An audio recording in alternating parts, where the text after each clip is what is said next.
Local footy officials stunned by an overnight robbery. Kuta Shire to investigate the site of a fatal accident. And Wagga's national shooting grounds to expand.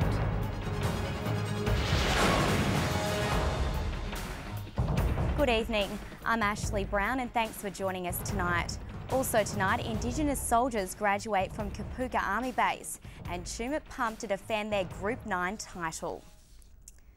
Thieves have run off with $5,000 worth of junior jumpers after breaking into a storage area at the Gumley Oval at East Wagga. As a result, more than 100 youngsters will be without their jumpers when their new season starts on Sunday. Officials are unsure why the jumpers were stolen. After all, they're no good to anyone else. A new BMX track for kids in Glenfield, that's coming up next, and a special day for two soldiers at Kapooka Army Base.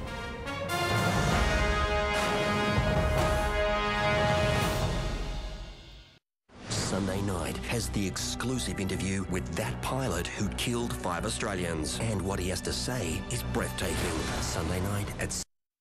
Welcome back. It's hard enough for recruits to get through their 80 days of training at the Kapooka Army Base. But imagine if you had pre-training before you even got to Kapooka.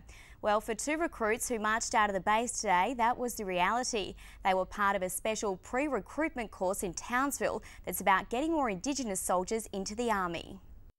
The Glenfield Progress Association in Wagga is about to do something that'll make local kids smile. They're going to turn this site into a BMX track and work starts tomorrow. Volunteers will carry out that work. The City Council's given the association $2,500 from its community grant scheme to help with the costs. It's a big weekend in local sport and it's hello to Mel to tell us all about it. Hello Ash and hello everybody. Footy, basketball and cycling. We'll get to all that next, including the start of Group 9 and Tumut's premiership defence.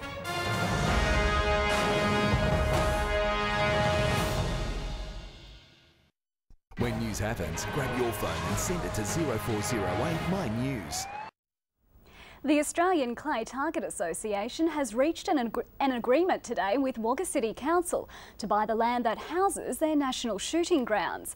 The ACTA has leased the land for years, but the purchase makes the future secure. These two blokes looked pretty pleased with themselves this afternoon. Australian Clay Target Association President John Mack and Executive Officer Tony Turner completed an agreement today to buy this land, plus the land over this fence, from Wagga City Council. We're on a current lease at the moment and we wanted security of tenure. So the council have accepted our offer, so now we can go forward with some commitment that we'd like to make to the city here. The shooting ground's new boundary will run along the edge of these pylons, from Tasman Road down to here. Even on the existing boundary, you can see the pellets from years of competition, so the extra land should help in the future. If this area starts to get built out, residential or industrial, we need, for our own point of view, to have that buffer area around us. The shooting facilities in Wagga are world class, but National President John Mack has identified areas at the shooting grounds that could be improved. We want to provide the facilities for catering, powered sites for our members, so better facilities behind the shooting grounds. The expansion is a long-term plan. The Clay Target Association will fork out $400,000 for the land, plus more money for the new facilities.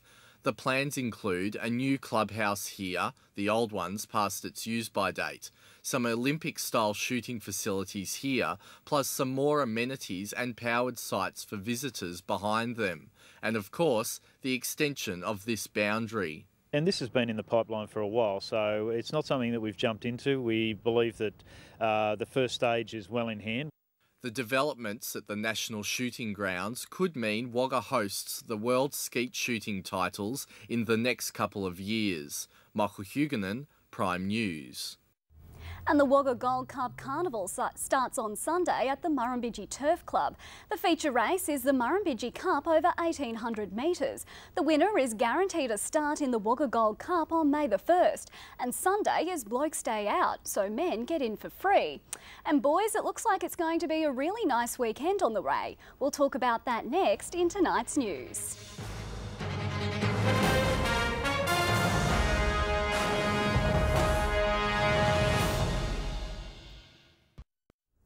A nice day across most of the region today. First up, let's take a look at the national satellite. Cloud over the New South Wales and Queensland border in a weak trough triggered some storms today, mostly along the ranges. A broad band of cloud over the interior, some light rain and the odd storm. Mostly clear skies in the southeast under that high pressure system. Temperatures are falling. At Batlow 19 degrees, the top temperature there today. Cootamundra 21 and a little warmer in Narrandera and Wagga. Over the page, 20 at Grenfell and Adelong, but still hot at Lockhart, 26 degrees there. River levels have stayed steady, no change to talk about there. Our dams still low. Burrinjuck sits at nearly 40% and much lower at Wyangla Dam, just over 6% capacity there. And tomorrow across the southwest slopes and Riverina, fine and sunny all day tomorrow with light to moderate south to southeasterly winds. And on Sunday, another nice day with lots of sunshine and clear skies with light to moderate southeasterly winds. Checking the district outlooks, no sign of rain, just blue skies in the southwest slopes and Riverina. Heading for a top temperature of 24 in Wagga City tomorrow. At Young, an overnight low of 5 degrees, top of 22. Here's the Wagga 4-day forecast. As you can see, just sunshine and around 23 degrees most days. The sun will rise tomorrow at 6:37 and is expected to set just after 5:40. Finally, a quick look across Australia tomorrow. If you're heading up to Sydney, take your umbrella, a rainy day there. And a hot one in Brisbane, 28 degrees. Thanks for your company tonight. Enjoy your weekend. Good night.